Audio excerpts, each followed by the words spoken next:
मोदी 400 की गारंटी देना चाहते हैं और 400 की गारंटी कोई हवाई नहीं है। इसके लिए दिल्ली में उन्हें अपना पुराना स्ट्राइक रेट दोहराना होगा, 7 में से 7 लोकसभा सीटों को लेकर आना होगा और इस बार दिल्ली में मुकाबला त्रिकोणीय भी नहीं होगा। इस बार आमने सामने की टक्कर है, एक तरफ बीजेपी है तो दूसरी तरफ आम आदमी पार्टी और कांग्रेस का गठबंधन है। आपको बता दें, पिछली बार जब भारतीय जनता पार्टी ने अकेले इन दोनों पार्टी से टक्कर ली थी, उस वक्त बीजेपी का वोट शेयर तकरीबन 60 के आसपास का था। देखिए 56.56% का स्ट्राइक रेट था। आम आदमी पार्टी इतना वोट शेयर था, आम आदमी पार्टी 18%, तो कांग्रेस पार्टी 22.51% वोट लेकर आई थी। अब इस बार स्थिति बदल चुकी है, आम आदमी पार्टी और कांग्रेस साथ आ चुकी है, इसलिए बीजेपी को अपना स्ट्राइक रेट और मजबूत करना होगा। आम आदमी पार्टी और कांग्रेस के इस जोड़ को अगर आप देख ले, जो कि बीजेपी से 15.94%, तकरीबन आप 16% कह ले कि इतना कम है, इस मार्जिन को और बढ़ाना होगा बीजेपी को 100% जीत के लिए।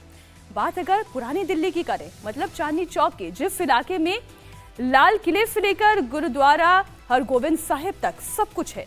चांदनी चौक का मार्केट दुनिया भर में मशहूर है, चाहे वहां के पराठे हों, जलेबी हों, सब चटकारे लेने के लिए आते हैं और राजनीति के चटकारे भी इसी चांदनी चौक में जरूर लगते आए हैं, क्योंकि पिछली 2 बार से डॉक्टर हर्षवर्धन यहां से चुनाव जीतते आए हैं। इस बार उनका टिकट क्यों कट गया, इसे समझने के लिए आपको पिछले साल का डेटा समझना होगा। वो डेटा अब आप देखिए।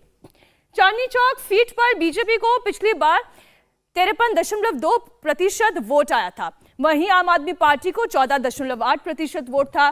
कांग्रेस पार्टी दूसरे नंबर पर रही थी, 29.8% वोट था। अगर आम आदमी पार्टी और कांग्रेस के वोट बैंक को जोड़ दिया जाता है तो यही प्रतिशत 37.6% पर आ जाता है, जो कि बीजेपी के वोट शेयर से तकरीबन 16% कम है। यहां पर आपको बता दें, इंडिया अलायंस में ये सीट कांग्रेस के खाते में आई है, क्योंकि आप देखें तो पिछली मर्तबा चुनाव में कांग्रेस का ही वोट शेयर बेहतर रहा था। यहां पर कांग्रेस पहले जीत चुकी है, ऐसे में बीजेपी ने यहां के लिए अपनी स्ट्रैटेजी चेंज करने का मूड दिखाया है। डॉक्टर हर्षवर्धन की जगह इस बार कोई दूसरा उम्मीदवार चांदनी चौक से मैदान में उतारा जाएगा। अब बात पूर्वी दिल्ली की भी करते हैं, जो इस बार इंडिया अलायंस की समझौते में आम आदमी पार्टी के खाते में गई है और उसमें यहां उम्मीदवार भी उतारा गया है। इस सीट से क्रिकेटर गौतम गंभीर सांसद हैं।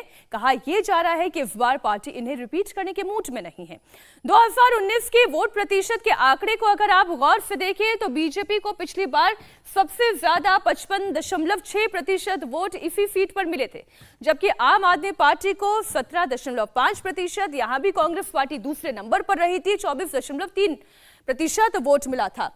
अब अगर इस वोट को जोड़ दिया जाता है, कांग्रेस और आपके वोट प्रतिशत को कोलैबोरेट करें तो आंकड़ा 41.8% का बनता है, यानी कि लड़ाई कांटे की यहां पर हो जाती है अगर ये दोनों पार्टी से एकजुट हो जाती है। इसीलिए बीजेपी इस मार्जिन को और बढ़ाना चाहती है, जीत का मार्जिन और बड़ा करना चाहती है और इसलिए कहा यह जा रहा है कि इस बार कैंडिडेट चेंज किया जा सकता है। बात नॉर्थ वेस्ट दिल्ली की भी कर लेते हैं, जहां 2019 में पार्टी के टिकट पर हंसराज हंस जीत कर आए थे, लेकिन इस बार बीजेपी चूंकि इन्हें पंजाब भेजने के मूड में दिखाई दे रही है, इस बार पार्टी यहां से किसी नए उम्मीदवार को मैदान में उतार सकती है। पिछले चुनाव में बीजेपी को यहां 60% से ज्यादा वोट मिले थे, जबकि आम आदमी पार्टी को यहां 21.2% वोट मिले थे। कांग्रेस पार्टी की बात की जाए तो यहां पर 21.17% वोट मिले थे। इस बार अगर दोनों एक साथ चुनाव चूंकि लड़ रहे हैं, अलायंस हो चुका है, तो इनके वोट प्रतिशत को आप जोड़ ले तो 38.2 होता है, यानी कि बीजेपी से 22.7% कम होता है।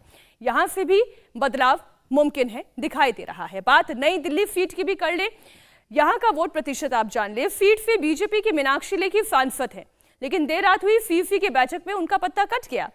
हमारे पॉलिटिकल एडिटर देवेंद्र पराशर के मुताबिक ये भी सीट ऐसी है जहां पर बदलाव होना संभव नजर आ रहा है। पिछले चुनाव के वोट शेयर की बात करें तो बीजेपी को इस सीट पर 54.77, तकरीबन आप 55% मानकर चले, इतना वोट मिला। आम आदमी पार्टी को इसी सीट पर कांग्रेस से कम वोट मिला था।